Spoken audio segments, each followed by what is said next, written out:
हो गया। Hello students, आज के हम अपने इस क्लास के अंदर चैप्टर नंबर 7 यूनिट नंबर 4 का topic mean and average value of AC ये डिस्कस करने जा रहे हैं स्टूडेंट्स। सो सबसे पहले हमें सीखना है कि what is this AC. AC means alternating current. So हमें अल्टरनेटिंग करंट की मीन या एवरेज वैल्यू निकालनी है। तो सबसे पहले हम एक सिंपल लैंग्वेज में समझते हैं कि ये जो मीन है ये जो एवरेज मैंने लिखा है इसका क्या मीनिंग है बच्चों। सो उसको समझाने के लिए मैंने एक ग्राफ की हेल्प ली है। इस ग्राफ में अलोंग एक्स एक्सिस मैंने टाइम लिया है, अलोंग वाई एक्सिस मैंने करंट लिया है। सपोज अपने पास जीरो टाइम है जब आपका, तो करंट भी आपका जीरो है। इस पॉइंट पे जब आपका टाइम 1 सेकेंड है सपोज, तो करंट भी 1 एम्पियर है। 2 पे आपका 2 है, 3 पे 3।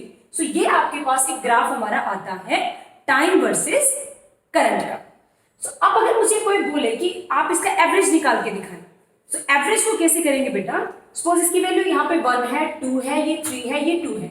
सो it is so simple, we can add 1 + 2 3, 3 + 3 6 और 2 ऐड करेंगे तो कितना हो जाएगा 8।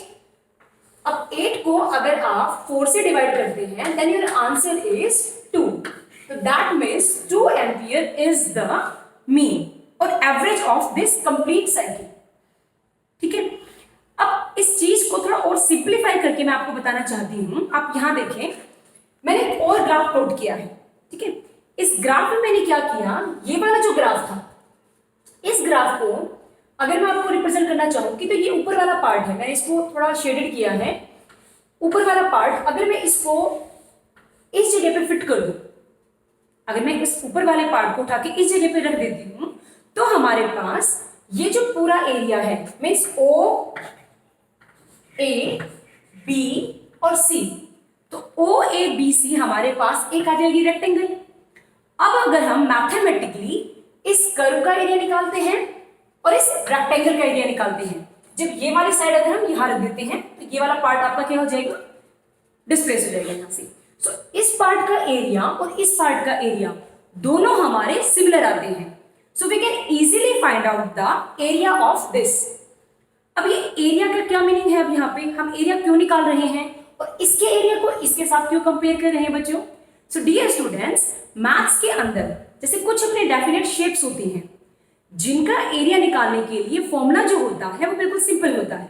जैसे अगर मैं आपको बोलती कि आप इसका एरिया निकालें और एक मैं आपको बोलूं कि आप इस रेक्टेंगल का एरिया निकालें, तो एरिया तो आप दोनों ही केसेस में निकाल लेंगे, लेकिन इस केस में एरिया निकालना आपके लिए होगा लेंथी, बहुत ही मुश्किल। लेकिन इस वाले में आपको सिंपल सा फॉर्मूला पता है, what is the area of rectangle, length into breadth. आप ये वाली साइड की मल्टीप्लाई इसके साथ करेंगे और you can easily find out the area, right. अब हम ये चेक करते हैं कि हम ये जो एरिया निकालना चाहते हैं इसका मीनिंग क्या है, हम क्यों एरिया निकाल रहे हैं बच्चों।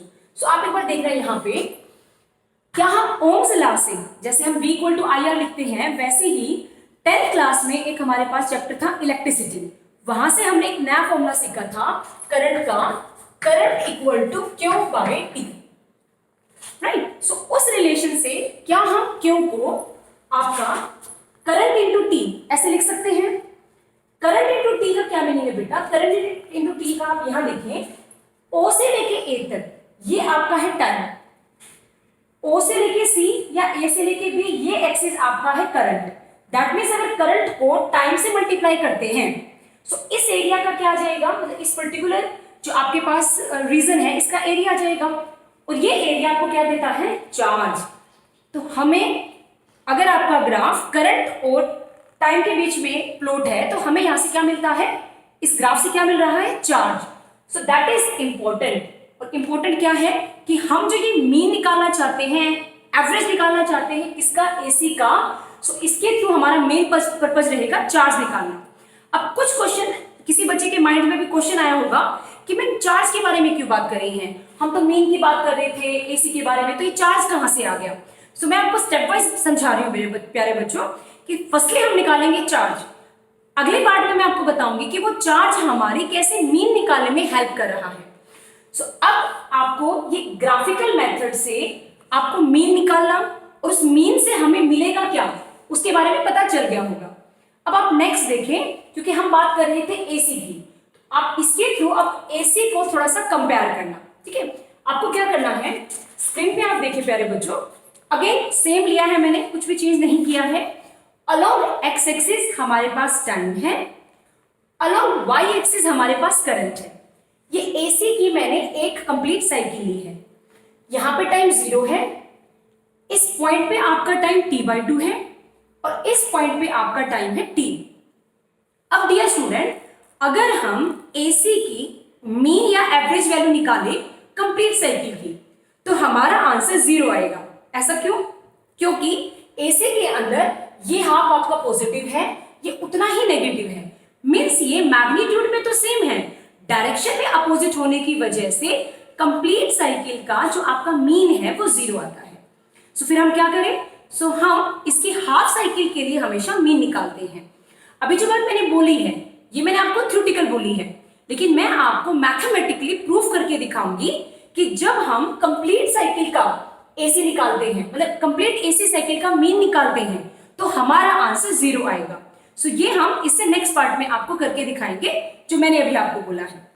सो अब अपने पहले वाले पॉइंट पे आते हैं। हम बात कर रहे थे मीन की, तो ये जो शेप है ये हमारे पास स्क्वायर शेप थी, लेकिन जो यहाँ पे शेप है हमारे पास वो ऐसी कर्व शेप है। ठीक है, सो अब अगर हम हाफ साइकिल की बात करें, ये वाली साइकिल की, आप थोड़ा सा इस चीज को रिलेट करने की कोशिश करना बेटा, क्योंकि कई बच्चों को पहली बारी में ही ये आ जाता है, लेकिन कई बच्चों को थोड़ा सा लेट समझ में आता है, तो प्लीज आप मेरी बात को रिलेट करने की कोशिश करना। ठीक है, ये बात तो क्लियर होगी कि हमें पूरी साइकिल के लिए नहीं निकालना, हमें मीन पहले किसके लिए चेक करना है, हाफ साइकिल के लिए। तो मैंने हाफ साइकिल कंसीडर की।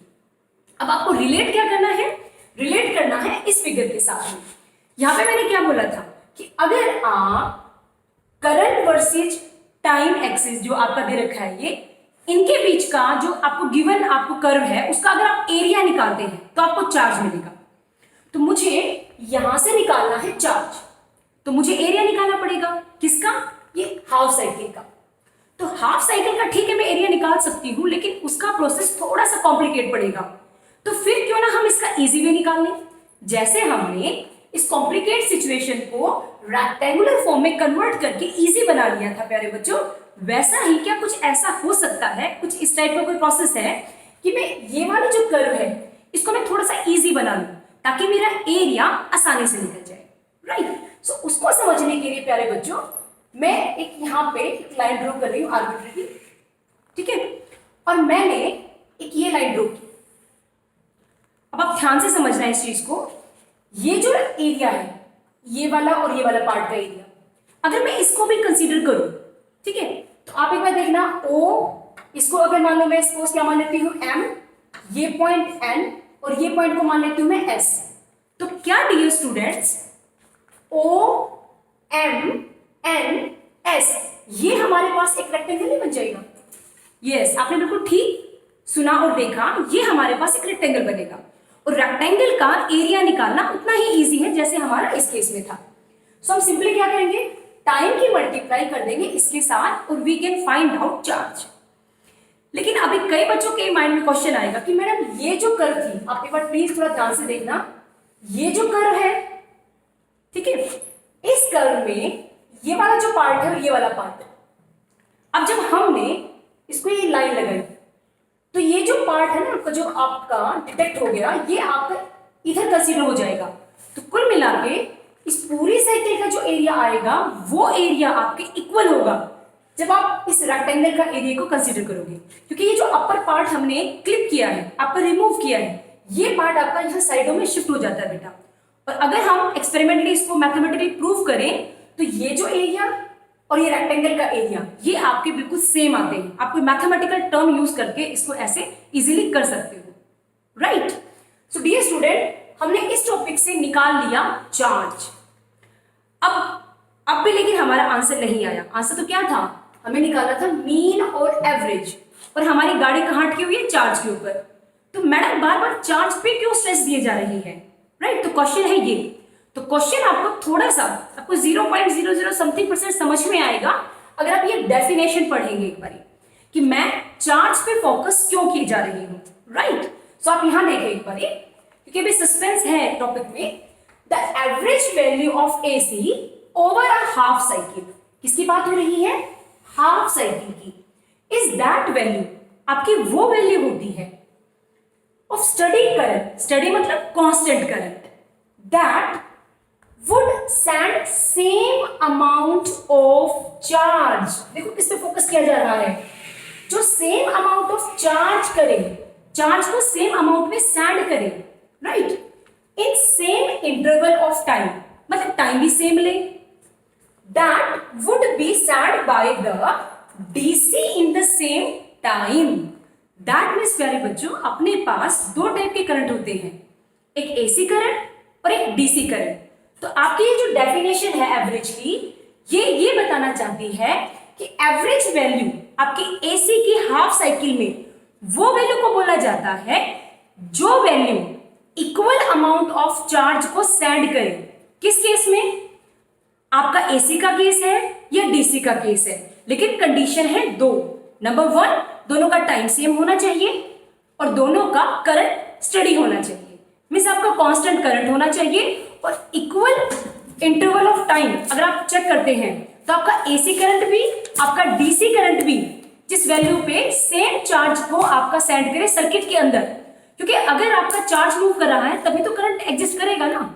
आप इस चीज को तो समझते होंगे कि जो चार्ज है आपका वो रिस्पॉन्सिबल है करंट के लिए। सो इसीलिए मेन फोकस दिया जा रहा है इस वर्ड चार्ज पे। तो मैं आपको इतनी सारी राम गाथा है जो ये, इसमें आपको जस्ट ये कंक्लूजन देना चाहती हूँ कि मीन और एवरेज जो ये वैल्यू है अपनी, ये कौन सी वैल्यू होती है, ये वो वैल्यू होती है एसी की जो सेम अमाउंट ऑफ चार्ज आपका सेंड करती है, राइट। कब करती है, आपका लिखा है सेम इंटरवल ऑफ टाइम में, और वो जो अमाउंट है वो किसके इक्वल होना चाहिए, वो डीसी ने जितना वैल्यू को सेंड किया उसके इक्वल, मतलब दोनों करंट के अंदर डीलिंग सेम होनी चाहिए। अब भी 10% स्टूडेंट को बात समझ में नहीं आई होगी मेरे अकॉर्डिंग, जो मेरा एक्सपीरियंस कहता है। सो उन स्टूडेंट्स को मैं एक छोटी सी बात बताना चाहती हूँ बेटा, अपने घरों के अंदर दो टाइप के करंट डील करते हैं, एसी और डीसी, ठीक है। आपने इन्वर्टर देखा होगा जो डीसी से डील करता है। एसी कंपोनेंट होते हैं अपने जो पावर सप्लाई में जो लाइन से आती है, जो करंट आता है आपका वो एसी होता है। अब अगर हमें एसी करंट की और डीसी करंट की नॉलेज नहीं होगी तो हम इसको कैसे इंप्लीमेंट कर सकते हैं। आप हायर क्लासेस में जाके ये पढ़ेंगे, अभी 12th क्लास में नहीं है आपका, थोड़ी बड़ी क्लास में जाके 12th क्लास में एक आता है चैप्टर में जो आपका इलेक्ट्रॉनिक डिवाइसेस है, उसमें आएगा रेक्टिफायर। उसमें आपको पढ़ाया जाएगा जो एसी करंट को डीसी में कन्वर्ट करता है, ठीक है, एक टॉपिक आएगा। हायर क्लासेस में ये बताया जाता है कि हम अल्टरनेट करंट को डायरेक्ट में कन्वर्ट कर सकते हैं और डायरेक्ट को अल्टरनेट में कन्वर्ट कर सकते हैं। सो ऐसा करने से उनकी वैल्यू पे इफेक्ट नहीं पड़ता, ठीक है। तो उसकी जो डेप्थ नॉलेज है आपकी वो हायर क्लासेस में होगी बेटा। अभी 12th के लेवल पे आपको सिर्फ इतना सीखना है कि हमें सेम अमाउंट ऑफ चार्ज मिल रहा है। कई बार आपका एग्जाम में इस टॉपिक से रिलेटेड 1 मार्क्स में क्वेश्चन पूछा जा सकता है। ये जो टॉपिक है इसका फिजिकल सिग्निफिकेंस क्या है, what is the physical significance of this topic, that answer is charge. कि हम जब मीन वैल्यू निकालना चाह रहे हैं किसी कर्व की हाफ साइकिल में, so we get the information about charge, क्योंकि अब जो पूरा कंप्लीट मैथमेटिकल एक्सप्रेशन है वो अकेला सिर्फ इसके नियर अबाउट है, इसके राउंड ऑफ है। अब जो मैं अगले पार्ट में, इस वीडियो के अगले पार्ट में आपको शेयर करने वाली हूं वो मैं स्टार्ट करूंगी चार्ज से। मैं इस वाले पार्ट में आपको कंप्लीट बता चुकी हूं कि हमें फोकस किस पे करना है, चार्ज पे। एक बार अगर हमारे पास चार्ज आ गया तो उसके बाद हम एसी की हाफ साइकिल के लिए क्या निकालेंगे, मीन और एवरेज वैल्यू। और फिर जो मैंने आपसे प्रॉमिस किया था कि मैं आपको शो करके दिखाऊंगी कि कंप्लीट साइकिल के लिए आपका जो मीन और एवरेज वैल्यू होती है एसी की वो 0 होती है, वो भी मैं आपको मैथमेटिकल प्रूफ करवाऊंगी student. So thank you very much. I hope आपको इस वीडियो का ये जो पार्ट है मैंने आपको दिखाया, आपको कुछ % आपको क्लियर होगा। बाकी जो ज्यादा इंफॉर्मेशन है वो मैं आपको आपके पर्सनल नंबर पे शेयर कर दूंगी अपने व्हाट्सएप ग्रुप में students. So thank you very much, bye, take care.